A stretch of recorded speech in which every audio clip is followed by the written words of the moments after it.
नमस्कार, स्वागत है आपका हमारे चैनल में। अब खबरें विस्तार से। पश्चिम बंगाल की मुख्यमंत्री ममता बनर्जी को उनके बयानों की वजह से जाना जाता है, क्योंकि वो किसी भी बात को खुलकर सामने रखने में परहेज नहीं रखती।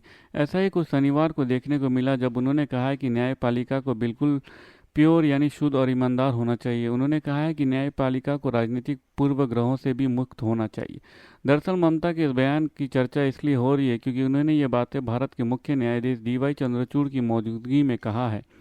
बंगाल की राजधानी कोलकाता में शनिवार को नेशनल जुडिशियल एकेडमी के पूर्वी क्षेत्र द्वितीय क्षेत्रीय सम्मेलन का उद्घाटन किया गया, जिसमें हिस्सा लेने के लिए मुख्य न्यायाधीश डीवाई चंद्रचूड़ और कलकत्ता हाईकोर्ट के मुख्य न्यायाधीश टीएस शिवगनम भी पहुंचे थे। इंडियन एक्सप्रेस की रिपोर्ट के मुताबिक बंगाल की सीएम ममता ने कहा कि मैं इस बारे में बात करते हुए क्षमा चाहती हूँ। मेरा मकसद किसी को भी अपमानित करना नहीं है, मगर मेरा विनम्र निवेदन है कि कृपया इस बात का ध्यान रखें कि न्यायपालिका में कोई राजनीतिक पूर्वग्रह नहीं होना चाहिए। न्यायपालिका को शुद्ध, बिल्कुल शुद्ध, पवित्र और ईमानदार होना चाहिए ताकि लोग इसकी पूजा करें। सीएम ने न्यायपालिका को लोगों के लिए महत्वपूर्ण मंदिर और न्याय प्रदान करने वाला सर्वोच्च संस्था के तौर पर बताया। उन्होंने कहा कि ये मंदिर, मस्जिद, गुरुद्वारा और गिरजाघर की तरह है। न्यायपालिका लोगों की ही है, लोगों के द्वारा और लोगों के लिए है, और न्याय पाने और संवैधानिक अधिकारों को बनाए रखने का अंतिम सीमा है। कथावाचक प्रदीप मिश्रा के बयान को लेकर विवाद हो गया था। इस बीच शनिवार को बरसाना पहुंचे उन्होंने माता राता रानी के दर्शन किए। इसके साथ उन्होंने ब्रिजवासियों से भी माफ़ी मांगी। माना जा रहा है कि ब्रिज के साधु संतों से माफ़ी मांगने के लिए बरसाना आए थे। बरसाना वाले श्री जी राधा रानी और भगवान श्री कृष्ण को लेकर विवादित बयान देने के बाद ब्रिजवासियों द्वारा प्रदीप मिश्रा का विरोध किया जा रहा था। प्रदीप मिश्रा ने बरसाना पहुंचने पर एबीपी न्यूज़ से बातचीत में कहा कि श्री राधा रानी के चरणों में आज यहां पर आना हुआ। खुद लाडली जी ने इशारा करके बुलाया। माता राधा रानी के दर्शन हुए। मेरी वाणी और मेरे शब्दों में से किसी को अगर चोट पहुंची तो मैं क्षमा चाहता हूँ। राधा रानी किशोरी जी से क्षमा चाहता हूँ। ब्रिजवासियों के अगर मेरे शब्दों और वाणी से चोट पहुंची तो मैं उन्हें दंडवत कर माफ़ी मांगता हूँ। कथावाचक प्रदीप मिश्रा आज बरसाना पहुंचे थे। अमरनाथ यात्रा के पहले दिन शनिवार को 13,000 से ज्यादा तीर्थयात्रियों ने पवित्र गुफा मंदिर के दर्शन किए। तीर्थयात्रियों के पहला जत्था बाल्टाल और नूनवान के स्थित 2 बेस कैंपों से रवाना हुआ।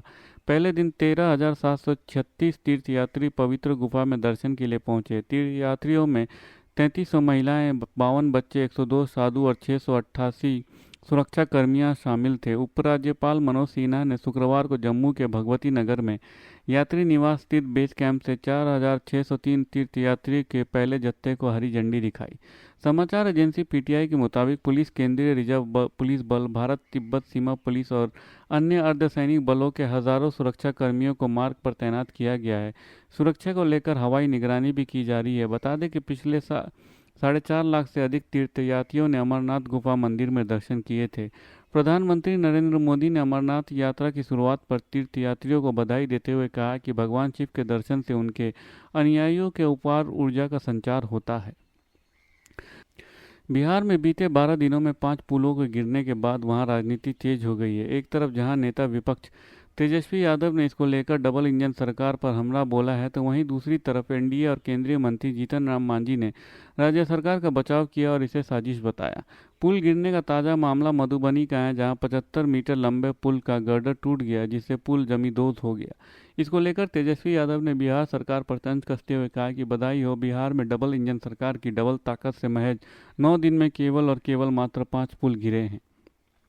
प्रधानमंत्री नरेंद्र मोदी के रहनुमाई और मुख्यमंत्री नीतीश कुमार की अगुवाई में 6 दलों वाली डबल इंजनधारी एनडीए सरकार ने बिहार वासियों को 9 दिन में 5 पुल गिरने का मंगल राज्य का कल्याण में उज्जवल शुभकामनाएं हैं।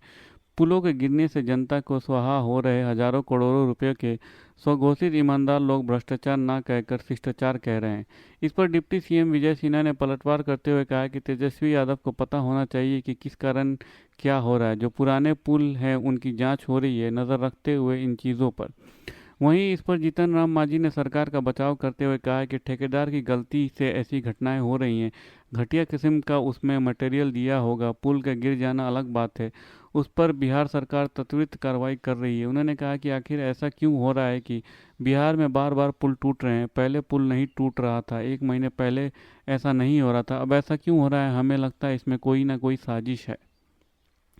धन्यवाद। खबरें समाप्त हुई। अगर आपको हमारे वीडियो के कंटेंट पसंद आ रहे हैं तो इसे लाइक और सब्सक्राइब ज़रूर कीजिए, अपने परिवार और दोस्तों में शेयर कीजिए और अपने सुझाव कमेंट बॉक्स में पोस्ट करना ना भूलें। धन्यवाद। आपका दिन शुभ हो।